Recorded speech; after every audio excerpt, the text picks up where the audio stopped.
تو میرا ذاتی یہ خیال ہے کہ ہمیں جو تصویر کا بہتر رخ ہے وہ دیکھنا چاہیے اور ہمیں پر امید رہنا چاہیے. یہ نہیں ہے کہ ہم صرف محض تعریف کریں اپنی حکومتوں کی یا صاحبان اقتدار کی ہاں میں ہاں ملائیں. ہاں جو کام غلط ہوں، اور غلطیاں انسانوں سے ہوتی ہیں، تو ان غلطیوں سے سیکھتے بھی جائیں اور وقت کے ساتھ ساتھ ذمہ انشاءاللہ داری اپنی اٹھانی چاہیے، ذمہ داری بالکل. اپنا بالکل ٹھیک. اچھا سعید صاحب، ایک تو اوور آل ہم دیکھتے ہیں سوشل میڈیا کا دور ہے، لیکن مسئلہ یہ ہے کہ سوشل میڈیا پہ چونکہ کوئی چیک اینڈ بیلنس نہیں ہے، تو جس کا جو دل آتا ہے وہ اپنی طرف سے ایک بات کر دیتا ہے، اور پھر ہم دیکھتے ہیں اس کا امپیکٹ بھی فوری آنا شروع ہو جاتا ہے. اس ساری صورتحال میں جب ایک حکومت کی کاوش ہوتی ہے کہ ملک میں سیاسی استحکام بھی ہو، معاشی استحکام بھی ہو، جتنے بھی سوشل میڈیا صارف ہوتے ہیں ان کی کیا ذمہ داری بنتی ہے؟ اور سوشل میڈیا جو ہے اس ٹول کو بہتر انداز میں بھی تو استعمال کیا جا سکتا ہے سوائے نیگیٹیوٹی پھیلانے کے یا رومرز پھیلانے کے.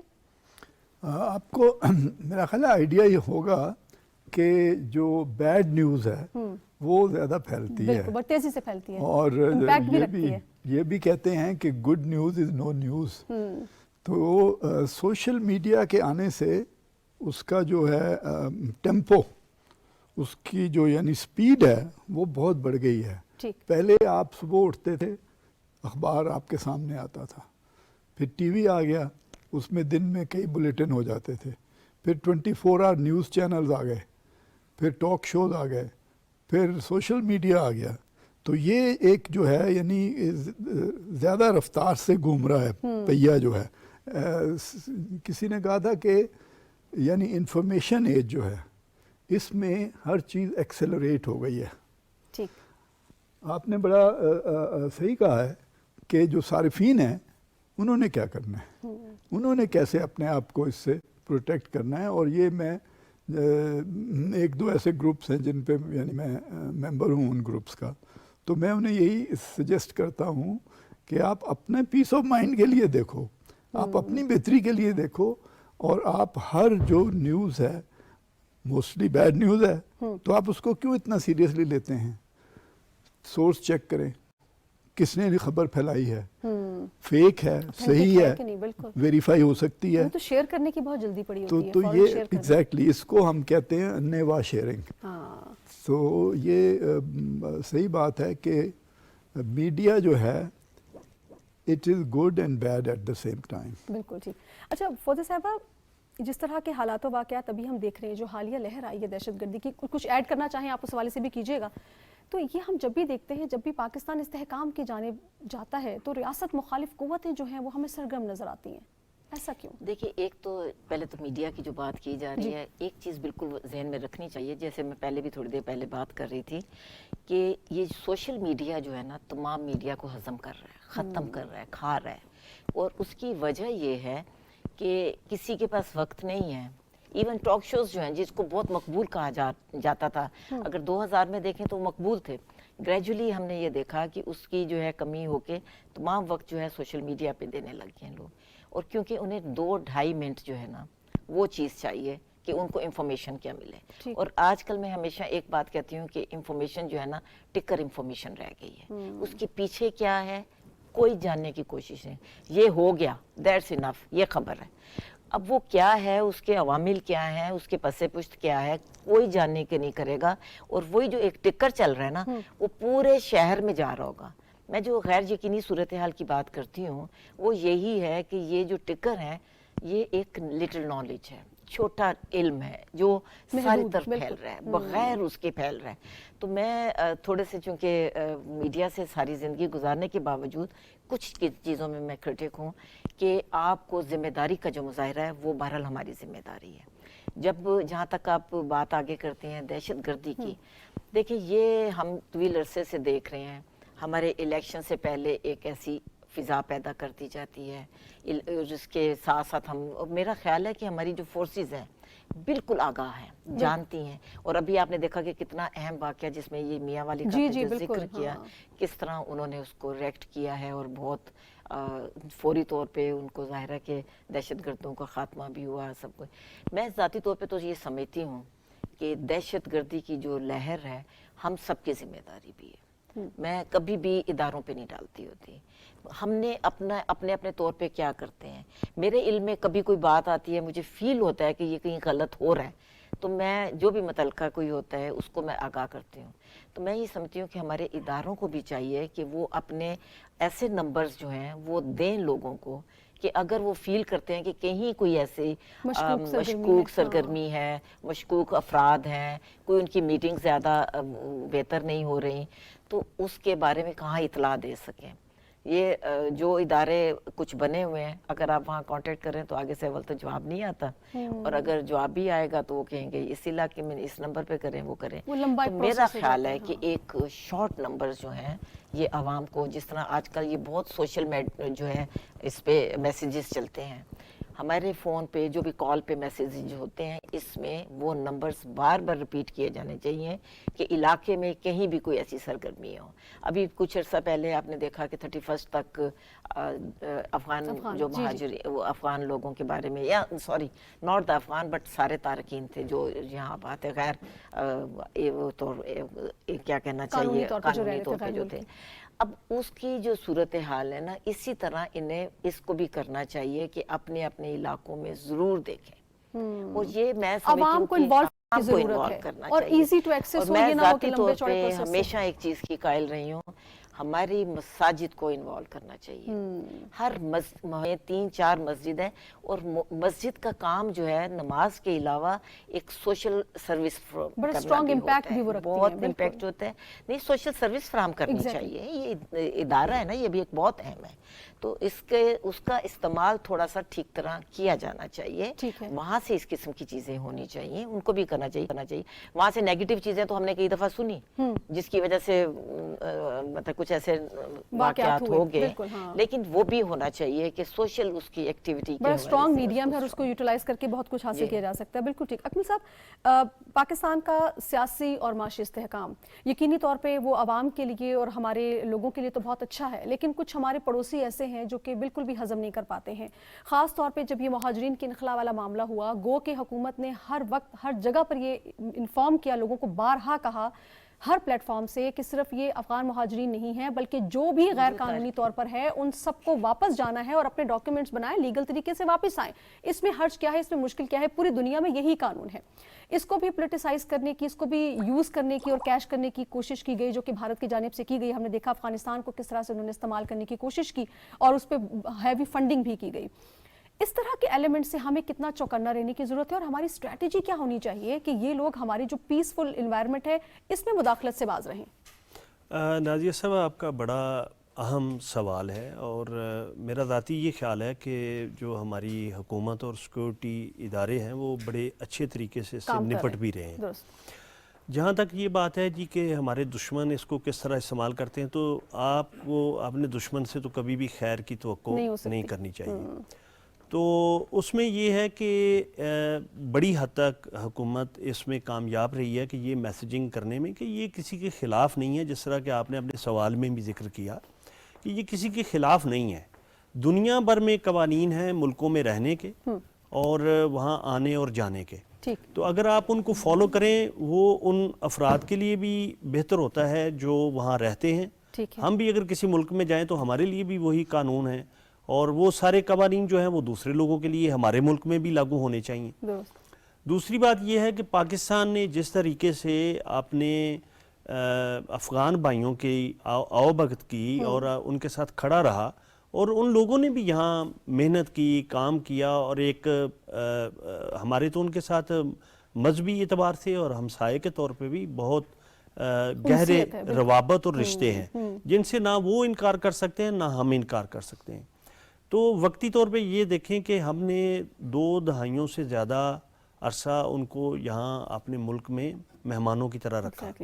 تو چونکہ یہ بہت بڑی تبدیلی تھی, اگر اس کو میں سمجھتا ہوں کہ یہ بہت دلیرانہ فیصلہ ہے کہ اس کو ڈاکومنٹڈ کیا جائے اور قانونی بنایا جائے. جو بھی آئیں وہ رہیں, کیونکہ ہم نے کوئی بین تو کسی پہ بھی نہیں لگایا. تو اگر وہ ایک قانونی طریقے سے آمد و رفت کا سلسلہ بن جائے تو میرے خیال میں ان کے لیے بھی اچھا ہے جو تارکین وطن ہے, اور ہمارے لیے بھی اچھا ہے. تو اس میں کوئی کسی کے نہ خلاف ہے اور نہ کسی کو فیور کرنے والی بات ہے. یہ تو ایک قانون پہ عمل درآمد اور عملداری کی بات ہے, اور ایک ریاست کی پالیسی ہے. لیکن دیکھیں ہم نے جو نیگیٹو دیکھی ہے وہاں اس کی آڑ میں ایسے لوگ آئے ہیں جنہوں نے یہاں دہشت گردی کی ہے. اس میں کوئی ڈھکی چھپی بات نہیں ہے. آپ نے 40 سال قبل جو ہے 79 میں آپ نے اپنے بارڈرز کھول دیے ان کے لیے, سب کچھ کیا. ابھی بھی آپ نے پچھلے دنوں جب یہ دوسری وہاں حکومت آئی تھی, آپ نے اپنے بارڈرز کھولے, کچھ لوگ وہاں سے آئے, اس میں بہت بڑی تعداد جرنلسٹ کی بھی تھی, بہت بڑی تعداد اسلام آباد میں تو لوگ سب جانتے ہیں کہ کتنے لوگ آئے تھے یہاں, اور ظاہر دوسرے ملکوں میں جانے کے لیے آئے یا کچھ بھی ہے. بات یہ ہے کہ جب وہ لوگ آتے ہیں, اب ان کے عزائم کیا ہیں, ان کی آڑ میں کون آ رہا ہے. دیکھیں فیملیز بھی آئی ہیں, یہ نہیں ہے کہ کوئی سارے اس قسم کے لوگ آئے ہیں, لیکن اس معاشرے میں خاصی حد تک جو حلیہ بگڑا بھی ہے وہ اس کی وجہ سے ہوا ہے, ایک ہوا ہے. بالکل بالکل, اس کو ہم ظاہر اس کو نظر انداز نہیں کیا جا سکتا. بالکل صحیح صاحب, آپ اس کو تھوڑا سا میں یہ کہنا چاہوں گا کہ تھوڑا ایکسپلائٹ کرنے کی کوشش کچھ ایلیمنٹس کی طرف سے کی جا رہی ہے, یہ جیسے بڑا کوئی ظلم ہو رہا ہے بڑی. میں ذاتی طور پہ میڈیا پریکٹیشنر ہوں, میں نے تو کہیں نہیں دیکھا کہ کسی کے ساتھ زبردستی کی گئی ہو. بڑے سموتھ طریقے سے, جس طرح سے وزیر اعظم نے بھی بارہا پلیٹ فارم پہ یہ کہا کہ ان کی عزت نفس کا ہر صورت پہ خیال رکھا جائے گا, بڑے چھوٹے کی جو تمیز ہے, جس انداز میں بھی ان کو کوئی مدد کی ضرورت ہوگی ہم وہ دیں گے, مطلب ان کو باعزت ایون واپسی. آپ یہ دیکھیں کہ جاتے ہوئے جو بچوں کو یا بڑوں کو ان کو تحائف دیے جا رہے ہیں, اور ایک اچھے خیر سگالی کا پیغام ہے پاکستان اور یہ نہیں ہے کہ آئندہ کو بالکل کو بین لگا دیا گیا کسی کی انٹری پہ, کسی کی انٹری پہ کوئی بین نہیں ہے. بالکل ٹھیک, یعنی لوگ ایک پراپر پروسیجر کے تحت آ سکتے ہیں. بالکل ٹھیک. اسی سے جڑا ہوا سعید صاحب, آپ سابق ایمبیسڈر ہیں, آپ تو بہت اس طرح کی چیزوں کو سمجھتے ہوں گے. کسی بھی ملک میں جانے کا طریقہ کار کیا ہوتا ہے؟ کیا بغیر ڈاکومنٹس کے, بغیر کسی ثبوت کے ہم کسی بھی ملک میں جا کے رہ سکتے ہیں, اور پھر ایک جگہ سے دوسری جگہ پہ جدھر چاہے ہم گھوم پھر سکتے ہیں؟ اکثر ملکوں میں جانے کے لیے ویزا لینا پڑتا ہے.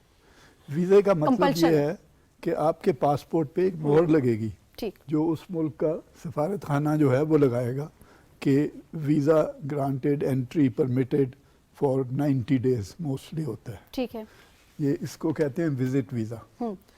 اور اگر آپ نے کہیں سیٹل ہونا ہے تو وہ امیگریشن ویزا ہے, اس کے اپنے پروسیجرز ہیں پھر, اور وہ آپ کو اکثر اپنے ملک میں جا کے وہ پروسیجرز کمپلیٹ کرنے ہوتے ہیں, پھر آپ امیگریٹ کر سکتے ہیں.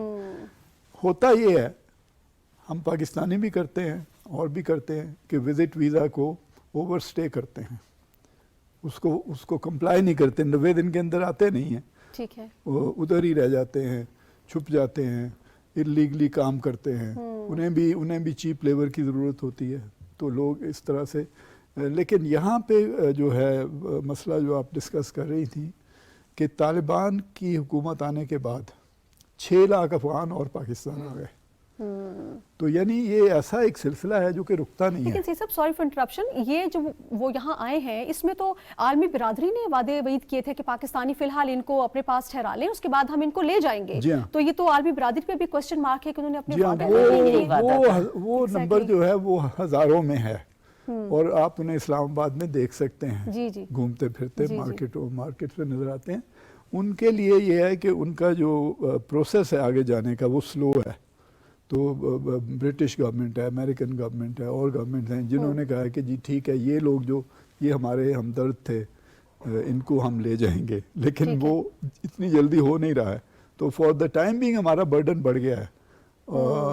اب یہ ہے کہ اس کو یعنی خوش اسلوبی سے انجام دینا پڑے گا. لیکن پاکستان کی حکومت باقاعدہ ان کے ساتھ رابطے میں ہے, ان کی اس طرح کی جو غلط فہمیاں ہیں آگے جا کے لکھا ہے کہ پاکستان آگے جا کے لکھتا ہے کہ پاکستان ہیز ڈینائیڈ, لیکن شروع خبر اس سے ہو رہی ہے کہ کابل نے کرٹیسائز کیا. ظاہر اس میں بہت سی ایسی قوتیں بھی, جس طرح میں نے بھارت کا بھی ذکر کیا, یہ بھی اس چیز کو پھر بڑھاوا دیتی ہیں یقینی طور پہ. فوزیہ صاحبہ, ہماری معیشت میں کیا بہتری آپ دیکھتے ہیں جب یہ غیر ملکی, جس میں صرف افغانستان نہیں بلکہ جو بھی لوگ غیر قانونی طور پر اس وطن عزیز میں ہیں ان کو واپس جانا ہوگا, اس سے معیشت میں آپ کو لگتا ہے کوئی بہتری آئے گی؟ دیکھیں, ایک تو یقیناً واضح طور پہ اگر بہت چھوٹے لیول پہ دیکھیں تو یہ کہا جائے گا کہ اتنے لاکھ لوگ چلے جائیں گے تو بہتری آئے گی, جو یہ بہت چھوٹے لیول پہ کہنا.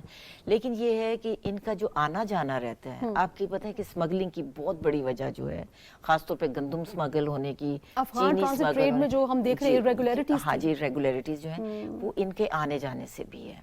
یہ صرف یہ نہیں ہوتا، وہاں کے اگر بارڈر پہ ایکٹیویٹی دیکھیں تو آج اگر 10 جا رہے ہیں تو 20 آ رہے ہیں، 20 جا رہے ہیں تو کچھ اور آ رہے ہیں، تو یہ مستقل وہاں ایکٹیویٹی ہوتی ہے، اور ظاہر ہے کہ وہ اسی طرح جو ہے سمگلنگ بھی ہوتی ہے۔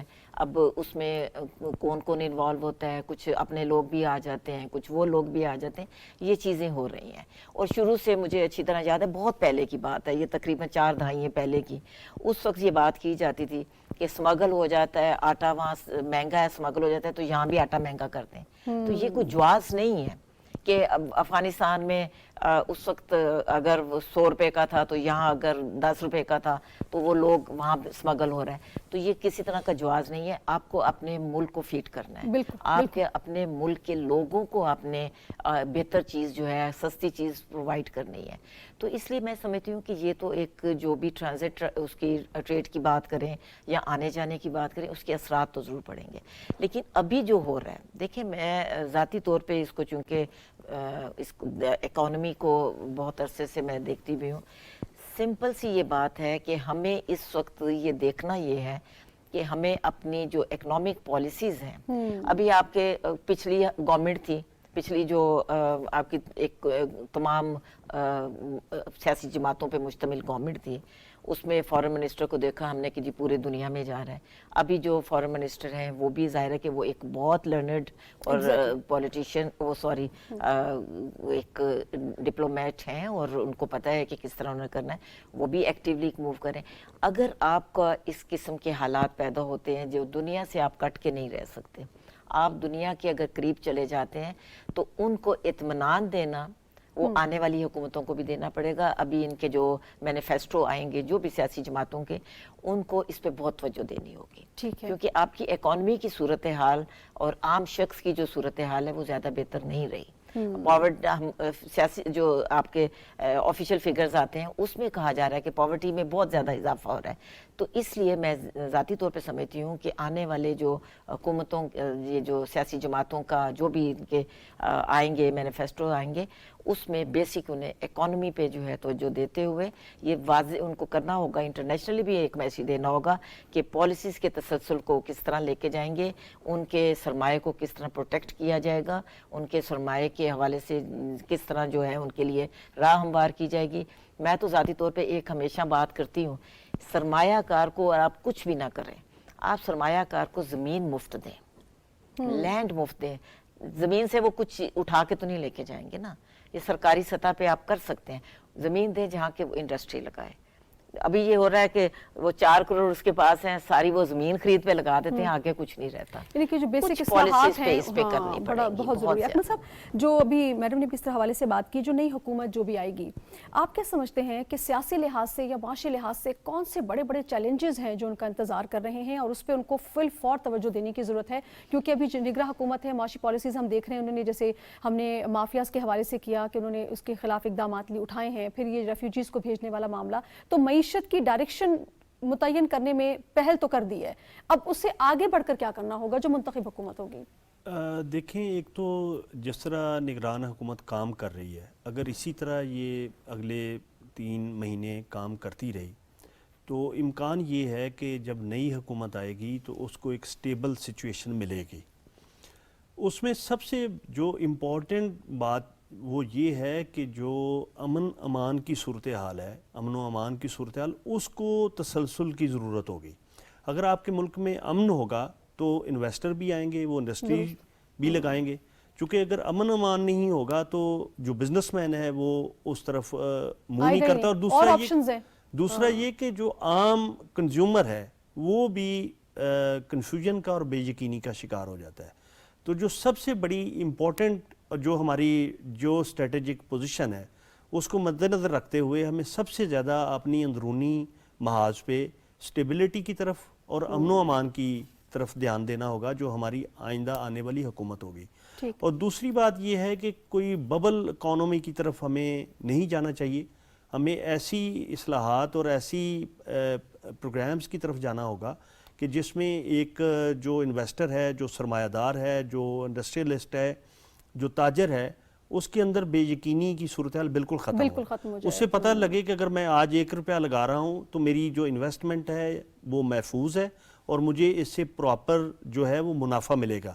تو جب یہ سوچ ڈیولپ ہوگی تو نہ صرف عام لوگوں کو روزگار ملے گا اور عام لوگوں کو ضروریات زندگی جو ہیں ان میں ان کی قیمتوں میں کمی آئے گی اور لوگوں کو فراوانی کے ساتھ دستیاب ہوں گی. تو جو امن و امان کی صورتحال ہے اور جو سٹیبلٹی ہے اور جو اکانومی کی جو پالیسیز ہیں ان کا تسلسل ہے, ان تین چیزوں کا اگر کومبو بنایا جائے تو میرا ذاتی یہ خیال ہے کہ اکانومی میں بہتری کے جو روایتی منشور ہے اس سے ذرا باہر نکل کے تھوڑا کمفرٹ زون سے باہر آ کر نیک حکومت کو کام کرنا پڑے گا. ایک نادیہ صاحبہ اور بڑی امپورٹنٹ, جس طرح ابھی ہم تارکین وطن کے حوالے سے ہماری نگران حکومت نے یا ہمارے سیکیورٹی اداروں نے ایک پالیسی بنائی, یہ ایک مشکل فیصلہ تھا. جی بالکل.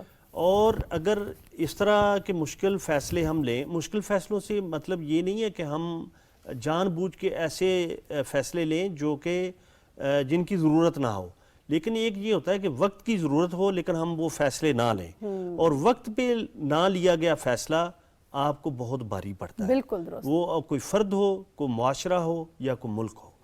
ٹھیک ہے, ڈیسیجن پاور کا اسٹرانگ ہونا بہت ضروری ہے. ٹائم میرے پاس بالکل ختم ہو چکا ہے, لیکن صحیح صاحب جاتے ہوئے میں آپ سے یہ والی بات ضرور پوچھنا چاہوں گی کہ پاکستان کو اپنے سفارتی محاذ پہ کتنا متحرک ہونے کی ضرورت ہے. پاکستان کے پاس اندرونی چیلنجز بھی ہیں, بیرونی چیلنجز بھی ہیں, اور پاکستان کے جو کچھ پڑوسی ممالک ہیں وہ تو ہمیشہ طاق میں رہتے ہیں کہ کوئی موقع ملے اسے. پاکستان کو خارجہ پالیسی اسٹرانگ کرنے کی اور سفارتی محاذ پہ کتنا ایکٹیو ہونے کی ضرورت ہے؟ یہ ایسا سوال ہے جس کے اوپر پروگرام ہو سکتا ہے. بالکل صحیح. لیکن یہ سوال تھا, بلکہ میں آپ سے پوچھ لوں کہ آپ کیا سمجھتے ہیں اس وقت ہمیں اس فیکٹر پہ بھی کتنا کام کرنا ہے؟ اس میں تو کوئی یعنی دو رائے ہو ہی نہیں سکتی نا, کہ ایک کہتے ہیں کہ گلوبلائزڈ ورلڈ ہے, انٹر ڈیپینڈنٹ ورلڈ ہے, فری فلو آف انفارمیشن ہے, انفارمیشن ایج ہے. اس میں وہی وہ جو آئیڈیا ہے کہ سب کچھ ایکسلریٹ ہو رہا ہے تو آپ کو ڈپلومیٹک ایکشن بھی ایکسلریٹ کرنا پڑے گا, اس میں بھی اپنی ایکٹیویٹی بڑھانی پڑے گی. کیونکہ بھارت کا ہم دیکھتے ہیں کہ لابینگ بڑی اسٹرانگ ہے ڈفرینٹ ممالک کی. تو مجھے نا عجیب لگتا ہے جب اخبار لکھتے ہیں کہ اتنے $1 ملین وزٹ پہ خرچ ہو گئے. بھئی خرچ تو ہوگا, اگر آپ جائیں گے تو خرچ مفت میں تو نہیں ہو سکتا معاملہ. So human resources material resources دونوں کی ضرورت ہے اس میں ایکٹیو ہونے کے لیے. بالکل ٹھیک. بہت شکریہ سید خالد صاحب سر آپ کا, فوزیہ شاہ صاحبہ میں آپ کا بہت شکریہ, اکمل شہزاد گھمن صاحب سر آپ کا بہت شکریہ. ناظرین آپ نے پروگرام دیکھا, آپ کا بہت شکریہ. یقینی طور پہ حکومت وقت جو بھی فیصلے لیتی ہے وہ اپنی آئین, قانون اور ریاست کے مفاد میں لیتی ہے, لیکن ضرورت اس امر کی ہے کہ عوام بھی شانہ بشانہ کھڑے ہوں اور جو چیز غلط ہے صرف اس پہ تنقید کی جائے. تنقید برائے تنقید کا جو ایک ٹرینڈ ہے اس سے گریز کیا جائے, کیونکہ یہ بھی ہماری جو سیاسی استحکام ہے اس کو بھی متاثر کرتا ہے. جو معیشت کی جانب جو درست قدم ہے ان کو نہ صرف روکتا ہے بلکہ شک و شبہات کا بھی شکار بناتا ہے. اپنا خیال رکھیے گا, دعا میں یاد رکھیے گا. اللہ نگہبان.